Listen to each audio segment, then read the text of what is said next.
What is happening, everybody, man? Thank you guys tuning in to this episode of the Agent to CEO podcast, which is the masterclass on what it really takes to become a CEO, not just in your business, but in your life. Man, we got a new format we're going to roll out today. And this is really what mastermind really looks like, right? This is one of the elements when you set up to truly what a mastermind is, right? It's, two minds become a third, really coined from Napoleon Hill's when he wrote The Laws of Success and all of the deep work that he was doing with the influencers, the movers and the shakers, the people that, built America back when he was doing all of his studying and research and deep dive and interviews. That one of the elements he pulled was the law of success, the law of mastermind. And within the mastermind is the hot seat format. And I really, really love the hot seat. I know you do too, as well, Renee, and being on the hot seat several times. So I'm like, I just love this format. I believe the future has more masterminds, more community, more people coming together. And so I'm like, I see so much value in myself, but also the listeners as well as the guests to be able to kind of go through this format. And I'll tee it up with a question for you here in a second before we jump in. Doing a hot seat, what that means and the preparation that goes into it. But the format is, we get to break down your story. We get to chat about what's working, and we get to chat about the one thing that's holding you back. Then what I want to do is then being able to push this to our audience to have an opportunity to share and give you, the guest, that's being vulnerable in sharing what's working and what's not working, to get some real feedback that, are we going to maybe induce, or not induce, but give them an incentive, Renee, to want to give feedback, because we're going to give them a pretty cool prize. So I'm excited for you to be the first guest. And I was kind of going through this. I'm like, man, who would be a good first one? I'm like, Renee's perfect. She's been on the hot seat several times, and she'll play all out. So I appreciate you jumping in here, being the first guest in the new format. And you guys listening in, this is for you, but it's really selfishly a lot for Renee. So as she's kind of sharing her struggles, her challenges, I'll chime in, but I'm really looking for, feedback from the audience and everybody listening in to give Renee feedback. And we're going to bribe you a little bit to give her some feedback. And for everybody that gives feedback, we are going to give them an opportunity to win a VIP trip to Kitchen Table. And Wow. Even as we were offering it, I was like, Renee's the best one to talk about that. You've been to more kitchen tables than anybody else. And Kitchen Table Mastermind is really the combination of over 20 years of me hosting and being in rooms all over North America, and really taking the best of the best into what has become the kitchen table. And so we're going to give them a VIP experience. If they give you some feedback, they get their name into the entryway to be able to get 2 tickets, airfare paid for and hotel paid for, to come to Kitchen Table. And the next Kitchen Table is going to be in June in Pittsburgh, PA. So pretty awesome incentive to be able to win that trip, to be able to plug into the room and, get there in style. So Renee, I appreciate you a ton for being able to jump in. So give a little context on the hot seat, what it's meant and for you, and the value of preparation, and the value, after delivering the hot seat. Yeah, I just think that, as a business owner, you are a lot of times so in the day-to-day, trying to make things happen, that you lose sight of where you're at. You kind of recognize where some of your bottlenecks are, but, sometimes it's hard to take the time to really figure out how to break through those bottlenecks, and you effectively get this board of directors to kind of, they're all pretty impressive people that have been there, done that. And for them to share their feedback, and it's kind of like, wow, I'm really going to get super vulnerable and show everybody where my, the kinks in the chain are. But that's the only way we get better. And that's the only way we can move forward and grow.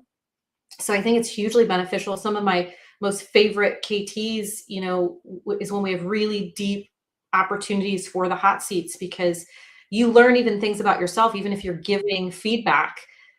We all do a great job of telling people what to do, but when we internalize and turn around and look at ourselves and go, well, am I doing that? Maybe I'm not doing that. Maybe I'm talking to myself more than I'm talking to this person. So whether you're on the hot seat or in the room giving feedback during the hot seat, I think it's equally beneficial, as you said, to everyone that's part of it, because you get that chance to kind of look at someone else's problems, and either they resonate with you, or you're like, oh man, I didn't even realize that I've gotten past that part. I can help this person Yeah. get that part. So there's Yeah. power in it as well. So Yeah. And you on the hot seat, in every hot seat that I've been on, the value is in the preparation, right? The work to think through, okay, this is the first part. Oh man, I got to show how this is working, because the room's going to ask questions. And so yeah, I better know it. If I'm going to share what's working, I better know how it's working and why it's working, and yep, what does working really mean. And then I get into my bottleneck, right? Really, what is the bottleneck? And you've been with me long enough to know, everything, revolves around theory of constraints. And that's really what we mean by bottleneck. Where is the bottleneck? Where is the constraint in your business? And sometimes, we have to look where the bottleneck is outside of our business that's causing the bottleneck for the business. And you've been just such a I want to say a great example, but you have been mhm, a really amazing example, that we were chatting before we went live here, where my head is right now with AI, and what I'm like waking up in the middle of the night thinking about.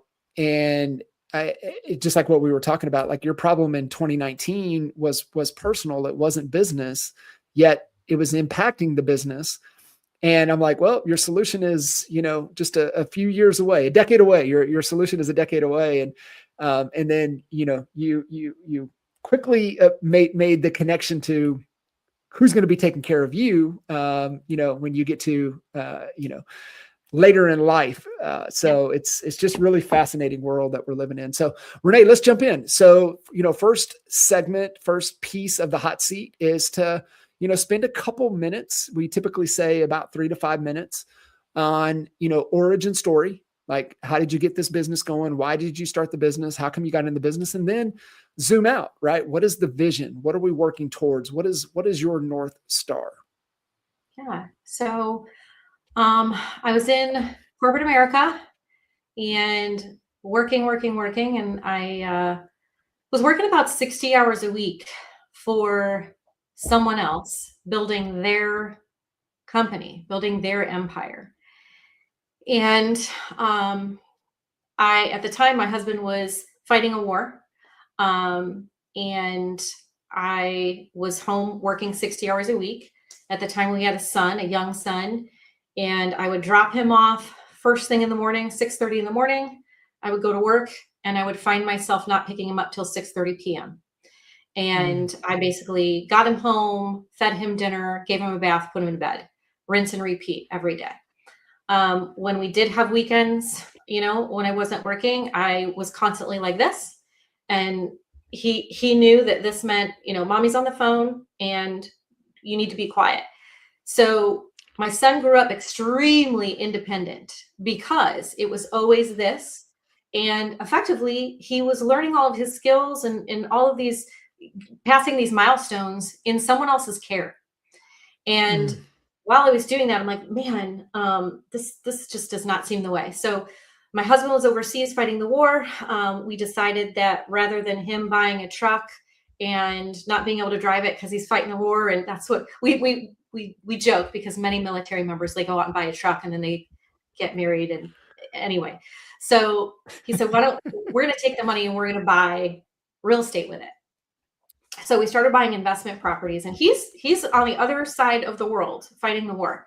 And he's an explosive ordnance disposal. He disarms bombs for a living. So his operational tempo was very high. He was constantly in the desert, disarming bombs, doing post blast investigations.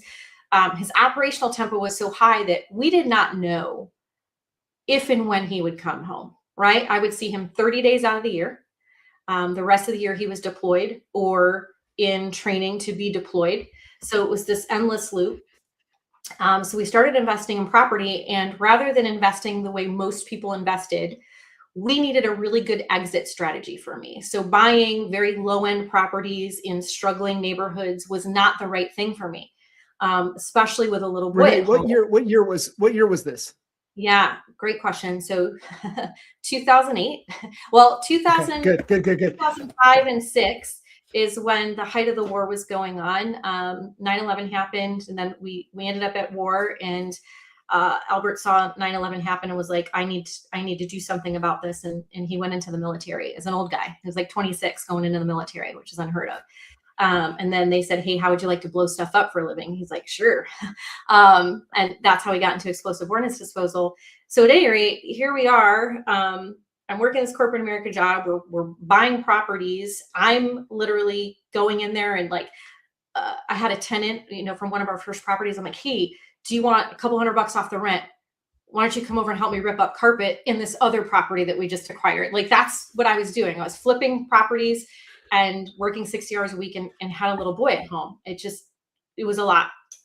So the people that I was buying real estate with, I bought 3 houses in a relatively short period of time. And they said, Renee, why don't you get your real estate license? I'm like, have we met? I work 60 hours a week. I'm buying investment properties. I got this little boy. I'm like, there's no way that I can do that. And then my company got bought out.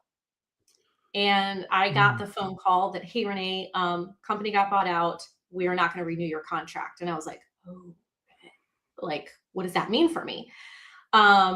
So I was like, maybe I should go get my real estate license. I'm buying property. Why don't I just get my license just to buy my own properties, right? So I don't have to deal with a real estate agent.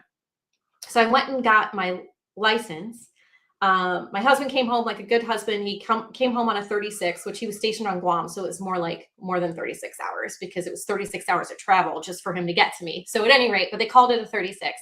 He came home. They tell you when you get your real estate license, don't ever tell anybody when you're taking your test, right? You keep that a secret.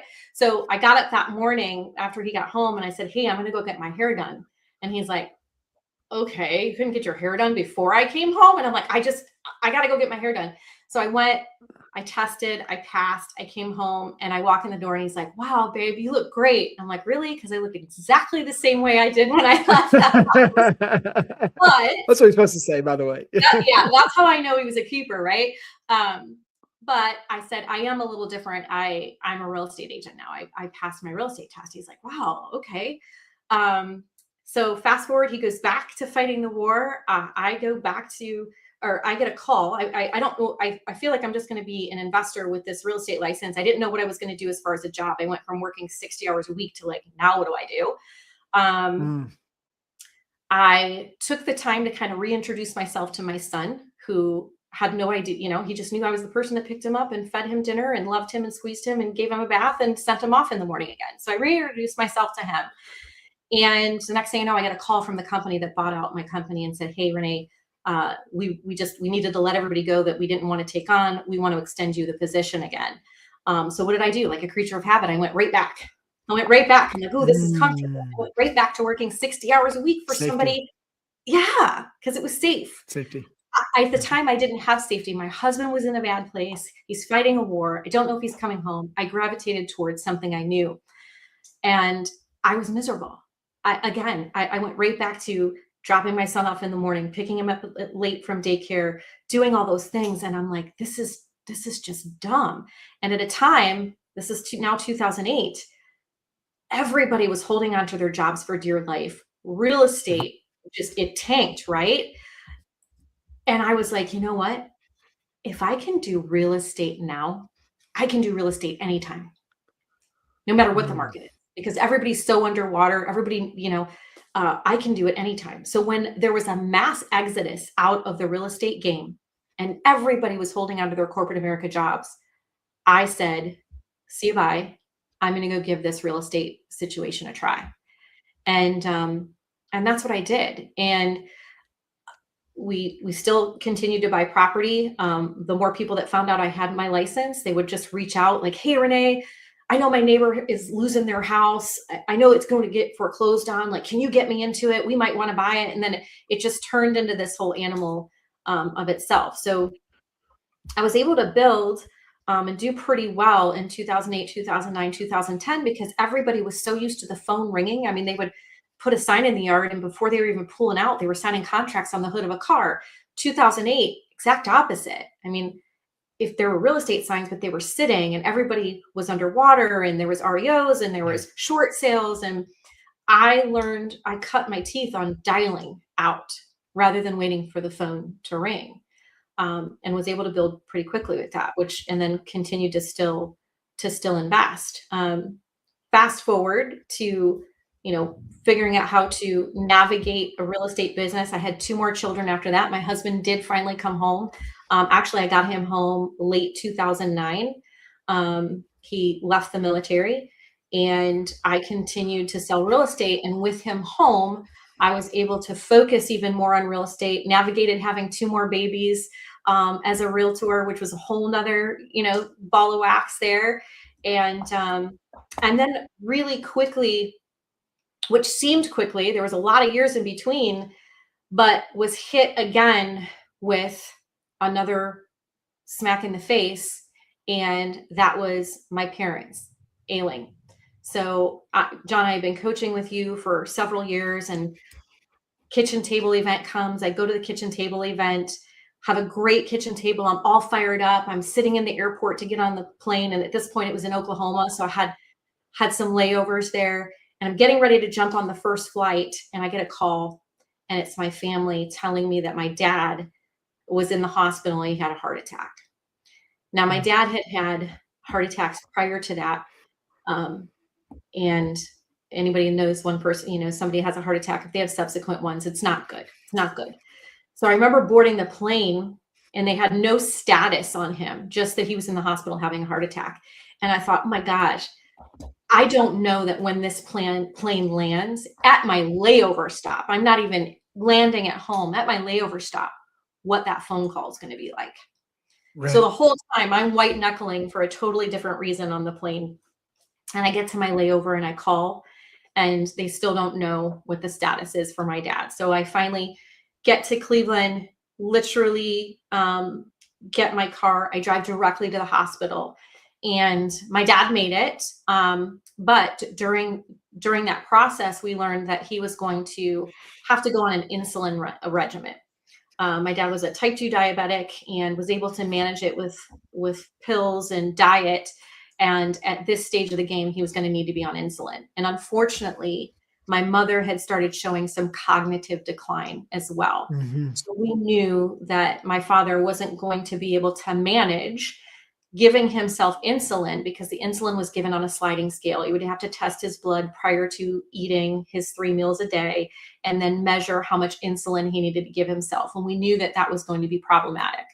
So right then and there, me and my siblings had to get well versed on how to administer insulin, where to put it in the stomach. And this is taking a needle, and anybody who's diabetic out there, taking a needle and inserting it into your loved one, and making sure that they're getting the right amount of insulin and all those things. So me and my siblings turned into caretakers for not only my father with medications, but then it became, because my mom started having cognitive decline, she would feed him.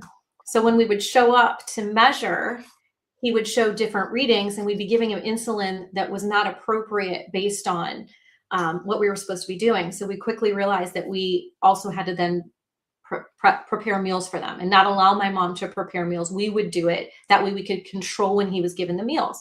I say all this to say that this went on for 4 years of 4 times a day going to mom and dad's house. Well, that was 2 to 2.5 years, going to mom and dad's four times a day, providing all meals, making sure they were getting their needs taken care of, still maintaining my family, still maintaining investment properties and my real estate business.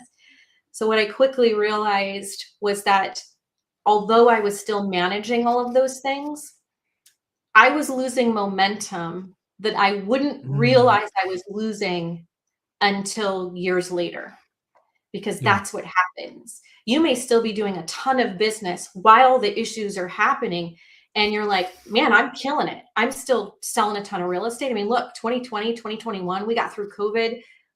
I was running my butt off. It was the best years I've had in real estate, 2020, 2021, part of 2022. And I thought I was doing a damn good job. And what I realized is in 23, 24, 25 is when that loss of momentum caught up. And I had to take a look at what my business was doing. So you mentioned, the hot seat format. Where is my business really coming from? What do I need to do to change, to move forward, to gain that momentum back? Failing to understand how hard it truly is to gain momentum once it's lost, and really realizing that I had lost it, because I didn't realize I lost it. It was very much I was selling real estate. I was, bringing in checks. I was floating everything until I wasn't. So the hot seat, this, most recent hot seat really forced me to get real. So in the meantime, lost my dad in 23, which then went into full-time care for my mother, because at that point she had then gone through COVID, which furthered her cognitive decline. She was diagnosed with Alzheimer's dementia, and she never spent 1 second alone from that point on, from my father's death. And then I just recently lost her in 25. So between 23 and 25, we went from caretaking the family would take turns doing these shifts 4 times a day, to 24/7 care for my mother. That involved moving her into a better living situation, not an assisted living, into a 1-story apartment where she could actually move. She couldn't navigate stairs anymore. And then it turned into a bedridden situation where we took care of her in a bed for months. And we just did this amongst the family. Finding care for her was next to impossible. Because of the great financial things that my father did, getting help outside wasn't part of they had to self-pay. And we saw the decline in facilities and the treatment that people were receiving within these facilities. And it's not a knock on facilities. If you find a facility for your loved one and they're taking great care of your loved one, they are out there. They're just very few and far between. And the financial strain that it puts on families. I mean, I haven't seen one that is less than $10,000 a month.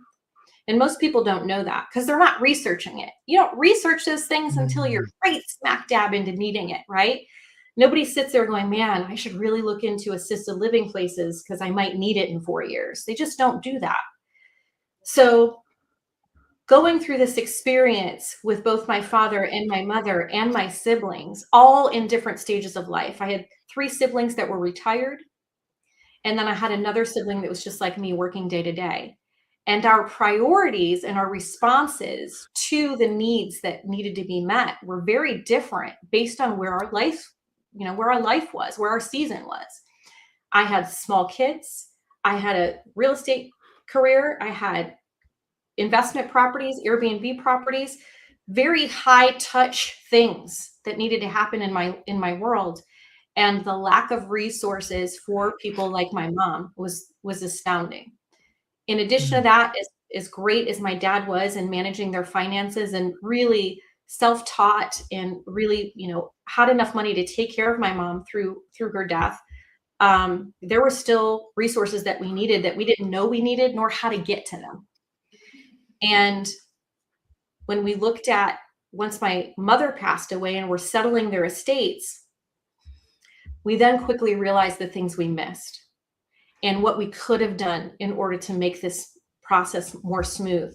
So when I lost momentum in my real estate business and went through this experience with losing loved ones, losing them over time, because you lose a little bit of them daily, and you think that you have all this time to prepare and get all your ducks in a row.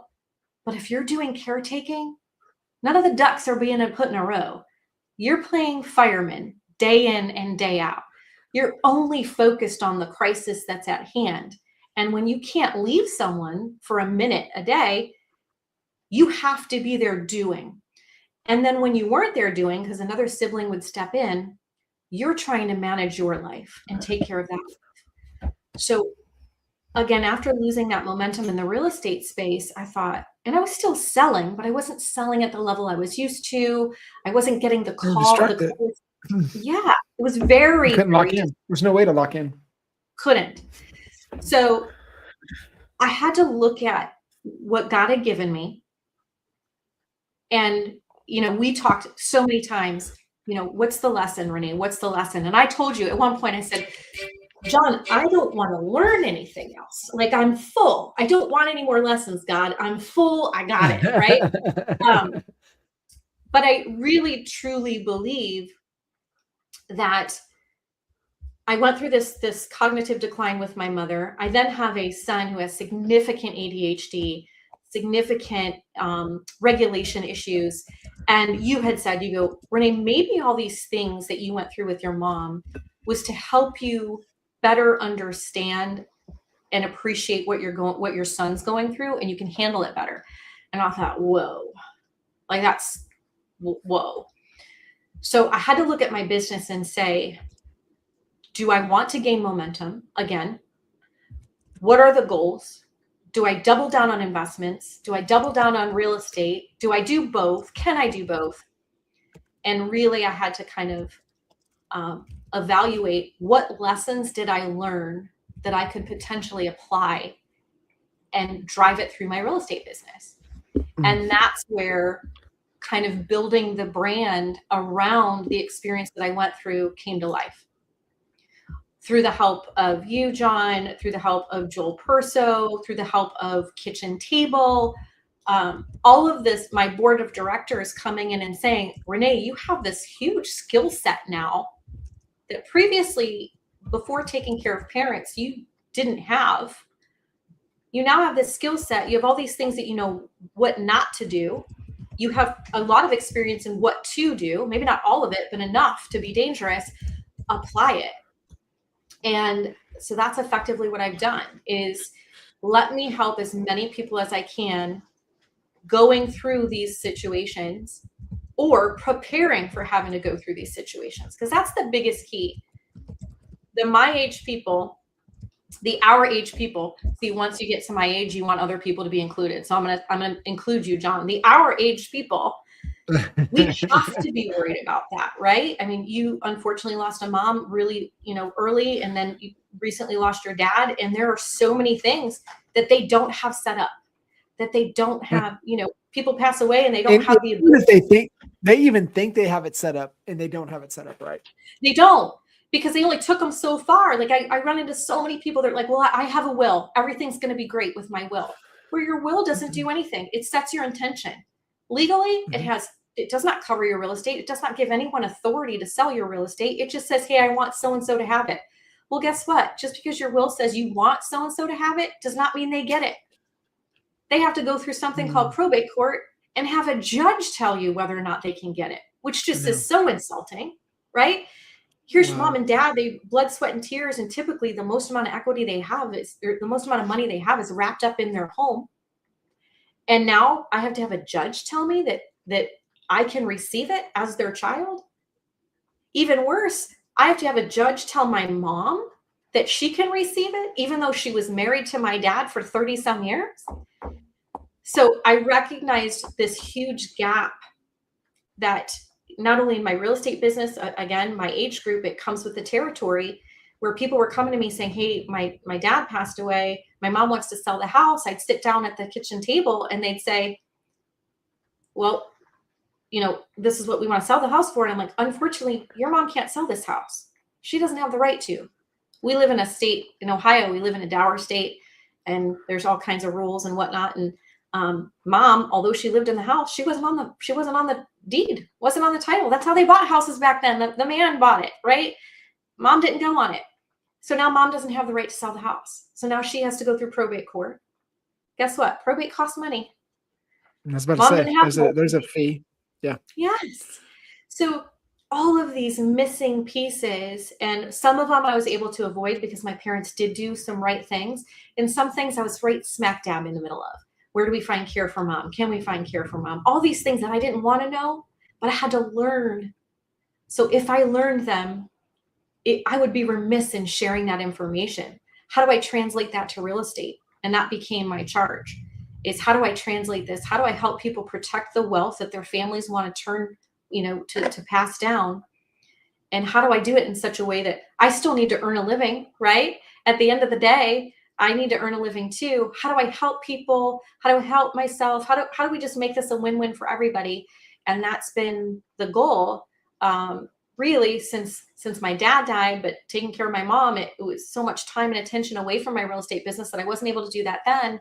So really, from 2025 on, March of 2025, which just a year ago, has really been the focus of mine in trying to build this brand where I want to be the trusted resource for individuals that are either right-sizing right now, where they are taking the bull by the horns themselves and making the right decisions and moving on and right-sizing into a better situation, or for the people like me and you that don't know if mom and dad have everything set up and they're almost confident they don't have it set up. How do I help them have the conversations with mom and dad to get everything set up appropriately, or to tell mom and dad, hey, I can't help you take care of your house anymore. I'm still trying to take care of my own kids. We need to get you in a better situation to help me help you, right?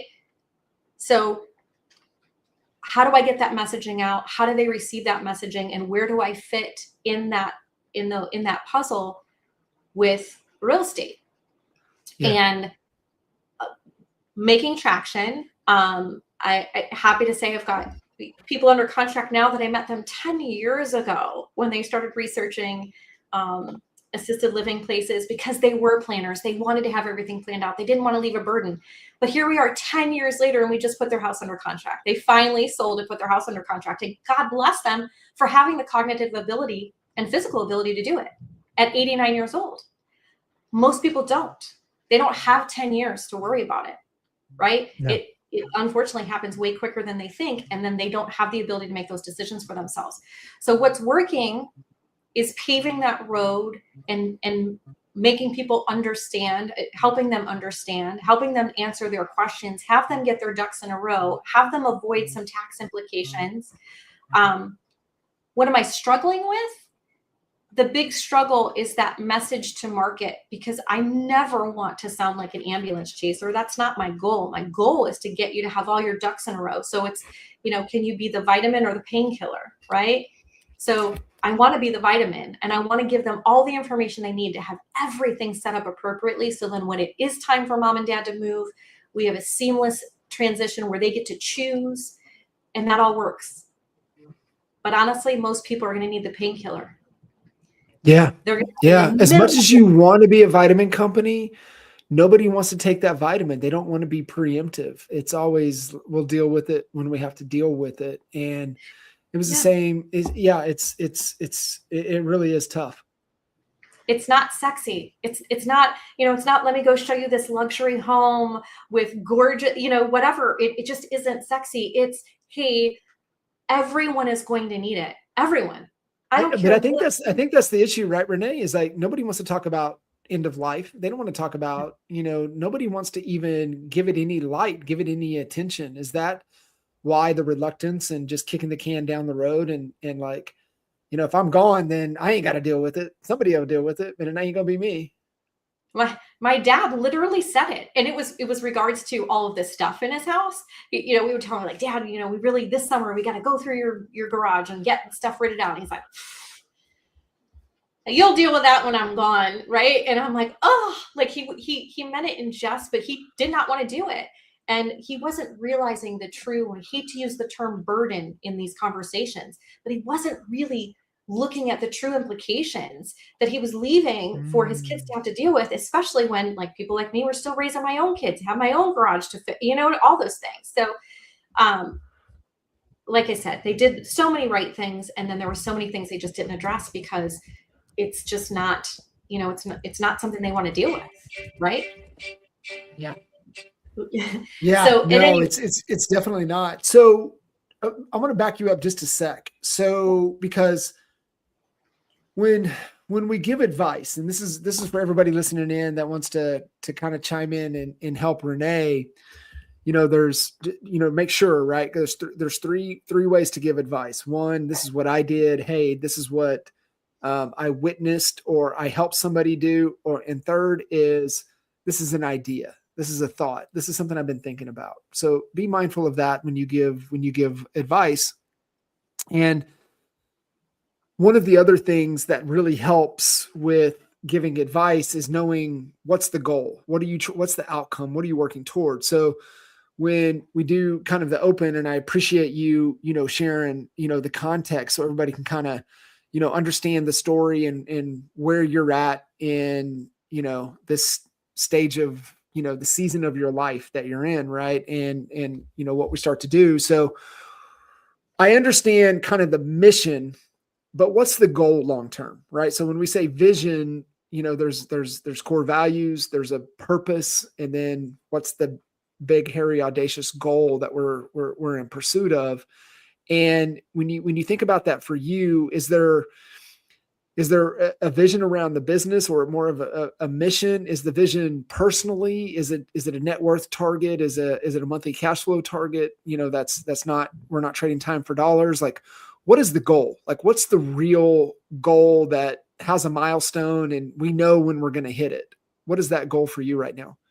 Yeah, I appreciate that. So when I was building the team out, I never had the goal of having a huge team, and it just wasn't part of my story. I built a leverage team, so I have enough team members to where I have enough leverage to, if I don't want to run these buyers, then I can give them to my team, and so forth and so on. So I built more of a leverage team model, small, and the selling of the real estate and me staying in production, the selling of the real estate and through their real estate sales. And I do enjoy the training and education part of it. I'm more than happy to pour anything that I know into someone else. So the real estate sales really funds the investments, right? So the more real estate sales I do, the larger the life I can live and the more investments I can buy. And effectively that gets me to my freedom number. So the goal is to sell enough real estate to acquire enough assets to get to freedom. And what I realized, everybody has, if I make this much money, I will have made it. That's success to me. I've set that goal 50 times and then I've made it and then I don't feel successful. So then you reset it and I've made it and I don't feel successful. And driven people, that's what they do. So for me, especially going through losing parents, I mean, I'm 50 years old, losing parents now, some people still have their parents for many years. I don't have, my parents are both gone at 50 years old. My kids only got to experience their grandma and grandpa for so long. So I'm looking at when I had my children, how late in life I had my children, and that I need to be able to spend as much time with them now as possible. So to me, I am just buying time. Whatever I can, Dan Martell's buy back your time, all those things, like whatever I can do to buy as much time, because I know that my time with my kids is limited. No matter how much AI is going to come to play and how much longer of a life I'm going to live because of it, I want to make sure that it's quality time. And the goal now is to acquire enough assets so that I can have the time to spend with my family. And I realized that number is not that high. It may be, depending on how much we need to pay for oil, but the number was, when we put pen to paper, the number was not as high as I thought it was, and we were much closer to it than I thought we were. So now it's just about, it's really uncertain right now. I want to be able to, the mission is to help people pass on their generational wealth so that they can continue to live and have time with their family, something that I feel I was robbed of. I robbed myself of it very early on with my son. And then it was robbed of me because my parents, passed on, and I don't have that time with them. So that's the mission. That's the goal, is to acquire enough assets. And it ebbs and flows. When I'm selling a ton of real estate, a lot of times the investments go down. I'm banking money. And then when real estate kind of slows down, now I've got the bank account trying to go and take advantage of, what opportunities are out there. And it kind of goes back and forth. So that that kind of back and forth doesn't bother me all that much. Everybody's looking for that smooth road. Yeah, it would be great. I'm just used to riding that roller coaster apparently. But Yeah. that's kind of the choke point right now is the message to market, and the cash to conversion cycle for this type of business is a lot longer, because if you run into the problems where it's too late, you do have to go through probate. You're waiting at least 6 months for them to be able to sell that property. Your Right. bills don't wait 6 months, right? Right. Um, so the cash conversion cycle is a lot longer, which means I need to talk to that many more people to have that many more opportunities. And they're usually one and dones. Most people aren't right sizing. They're forced to size. And typically they're going into it only, a very small percentage of people who actually go into an assisted living situation. A lot of times they're just going into a hospice situation and they're gone. And if their ducks aren't in a row before they do that, now their family has a hard time, selling their property, going through probate, all that. So I appreciate all the guys out there that are all into the probate situation. That's great. There's a ton of money to be made there because there's tons of people that need help to get through that process. My goal is to try to limit as much as it's coming out on the end on as far as probate, and get their ducks in a row so that when it's time, we can make decisions when we need to, not when we have to. Because when you have to make decisions, they're not the smartest, right? It's because I have to. It's out of necessity, and I want people to make decisions because they want to and they understand it's the right thing to do. And if I can protect them from losing the money that many people do in that transition, then that's what I want to do. And I want to be the trusted resource for that to happen. I So love that. And that's so good. And I mean, you do, understand it better than anybody that I know. So you have that expertise and that knowledge, and you've lived it, right? Like you said, for, going through it for, personally, through both parents within a, pretty relatively short time frame to be able yeah, to go through that. So, understanding the hot seat format. So we got really good context, which was super important, which led into, okay, we got the vision. We're trying to buy back time, utilizing real estate. I think what's working is you're crystal clear on what you should be doing, and you're crystal clear on who you're meant to help and who you're meant to serve. And I think you've nailed that, and you understand the process better than anybody. And so then just to be crystal clear, where you need help is exactly where. Now on the marketing, the message to match, but really, I mean, is it just is it the offer? Like what's the real yeah. bottleneck? Yeah. So I know all my people live on Facebook because that's the demographic, right? That's where my people live. So where to market and whatnot is fine. There's a fine line between, I never want to be accused of practicing law. I definitely don't want to give people tax advice. I definitely don't want to be giving, attorney advice when I'm not, when I'm a real estate agent. And I'm a real estate agent with a lot of experience in this realm. So it's the partnerships with the appropriate people that we can bounce, back and forth in terms of, hey, they need you now. Let's get them up and running. And then now they need you, gaining those reciprocal relationships. And is the content more usable in a seminar format, a webinar format? Most of the older generation, they want to be in the room with you. They want to see Yeah. you. They want to ask you person to person, face to face, belly to belly. My age people, do they want it more in a webinar fashion where they don't have to leave their home because they are managing 50 million things? They don't have time to drive to the location. Getting that message to market, not sounding like an ambulance chaser, and getting them to a situation where money is exchanging hands. Because ultimately, we're business owners. I'm not Yeah. looking to, it's not a money grab for me. I want to earn their business, earn their trust, and help them make that financial, decision, and then be the person that helps them with that. Because I can Yeah. I know how to market the shit out of a property. I know how to sell a house. I know all those things. It's more about what's the best vehicle to get the information out there. Is everybody hanging out on YouTube, learning what they need to do for their mama and daddy? I don't know. I don't see a lot of it. Yes, you can watch things on Instagram or whatever, but to me, my people aren't living on Instagram. It's mostly through through Facebook? Does it mean that I host a monthly seminar in a location, and like clockwork, it's every month, because people are hitting those age groups every month Yeah. that need you. Is it strictly partnerships with the attorneys?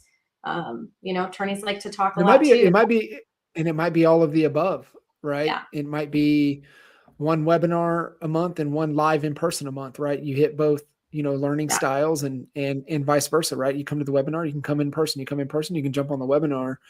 And I love the team aspect side of things, right? To where, part of, you go back to even, the CHSA, right? Law 7, law of execution, that you introduce the team, right? All of the characters involved in the process to help you, achieve the outcome that you're looking for. So maybe there's some thoughts around, what that looks like as well.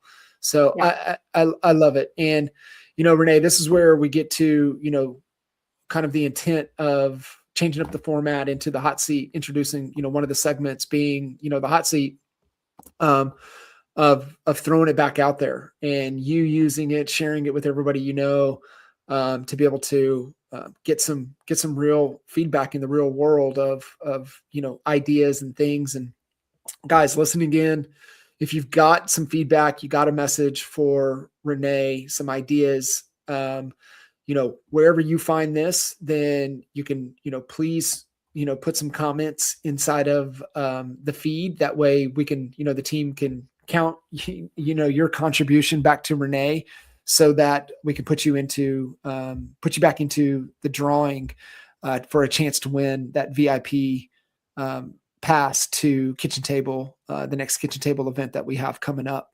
Renee, any final thought as we wrap this hot seat up?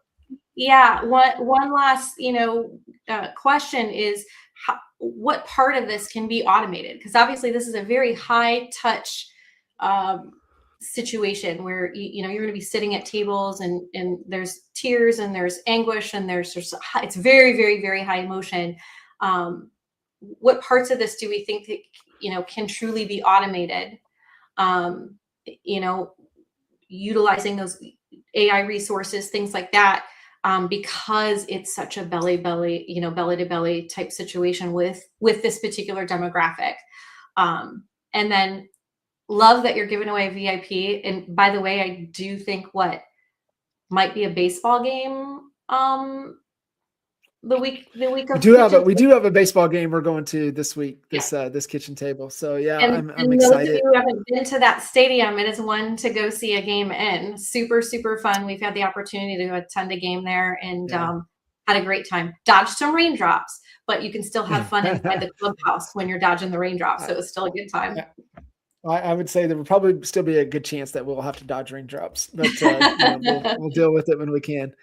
I think one final thing too, Renee, is that this is an item of magnitude. It's not selling widgets, and what I mean by that is, you can sell 1 million widgets at $1, you make $1 million, or you can sell $100,000 magnitude items and you're at $1 million.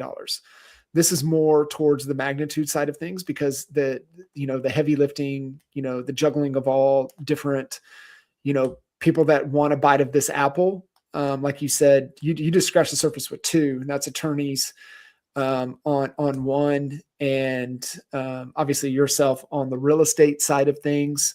So you're bringing that in, you're bringing, the financial implications, the tax side of things.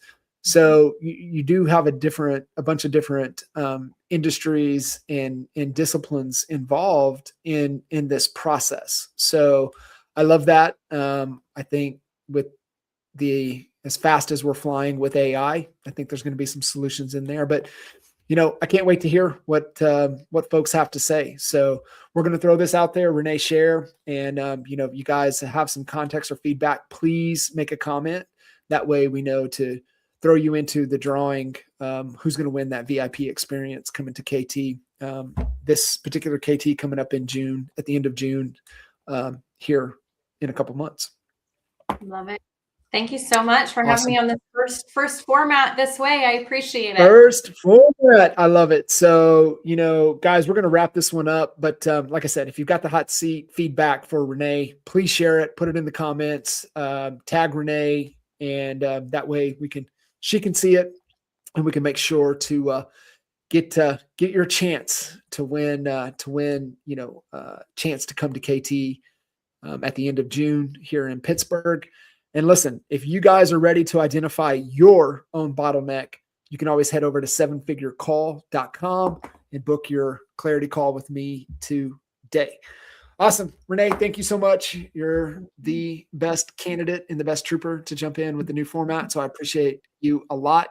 And guys, please give Renee some feedback and get your chance to win the pass to come see us at KT in June. Awesome. Thanks, Renee.